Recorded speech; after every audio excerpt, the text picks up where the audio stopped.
1971 সালে একটা ভিডিওতে দেখলাম আমাদের দেশের একজন লেফটেন্যান্ট, সম্ভবত খালেদ মোশাররফ নাম ওনার নাম, উনি যুদ্ধের ময়দানে একটা ইন্টারভিউ দিচ্ছেন।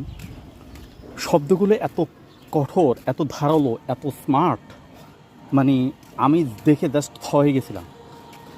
এখনকার সময় মাস্টার্স পাস একটা ছেলের, একজন লোক 5টা বাক্য ইংরেজিতে একটানে বলতে পারবে না।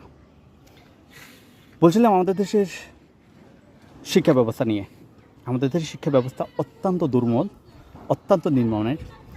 অনার্স মাস্টার্স কমপ্লিট করতে গিয়ে একজন ছাত্রের এমনও দেখেছি যে একদিনও ক্লাস করতে হয় নাই, শুধু পরীক্ষাগুলো দিয়ে সে ফার্স্ট ক্লাস পেয়ে যাচ্ছে। তো আমি বলবো যে এই আমাদের শিক্ষা ব্যবস্থাটাকে আসলে পরিকল্পিতভাবে এরকম দুর্বল করে রাখা হয়েছে, যাতে করে এই জাতির কখনো মাথা উঁচু করে দাঁড়াতে না পারে। আজকে আমার বাচ্চাকে আমি পড়াচ্ছিলাম, আমি সবসময় পড়াই, কিন্তু আজকের ঘটনাটা বিশেষ করে বলছিলাম যে আমি দেখি আমার বাচ্চার বই হচ্ছে 9টা, একটা বই কিনে নেই, টোটাল বই হলো 10টা। একটা প্লেয়ের বাচ্চা 5 বছর, যে নামটা এখনও পুরোপুরি উচ্চারণ করতে পারে না ঠিক মতো, তাকে 5টা নয় 10টা বই ধরায় দেওয়া হয়েছে। কি ভয়ঙ্কর বিষয় দেখেন। সাধারণ জ্ঞান, বাংলা এবং ইংরেজি, কম্পিউটার। ভাই এই বাচ্চার কম্পিউটার সম্পর্কে জানার কী দরকার? এখন সাধারণ জ্ঞান সম্পর্কে জানার কী দরকার? হাত দিয়ে দেখলাম ধর্মীয় এবং নৈতিক শিক্ষা নাই।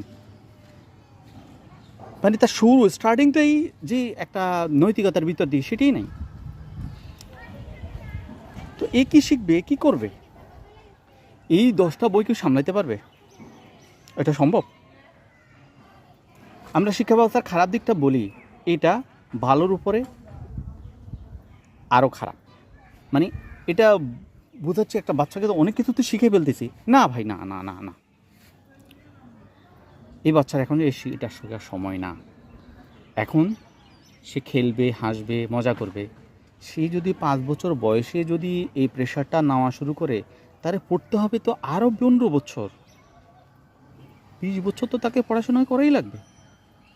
এরপরে এই জীবনের ওর সৃজনশীলতা কই থাকবে? ওর মানসিকতার মধ্যে কি থাকবে? ওর ভিতরে কোনো কলা থাকবে না, সংস্কৃতি না থাকবে না, সাহিত্য থাকবে না, মানবিক মূল্যবোধ থাকবে, কিছু থাকবে না। সে তো রোবট হয়ে যাবে রে ভাই। তো এরকম মানুষকে আমরা তৈরি করতে যাচ্ছি।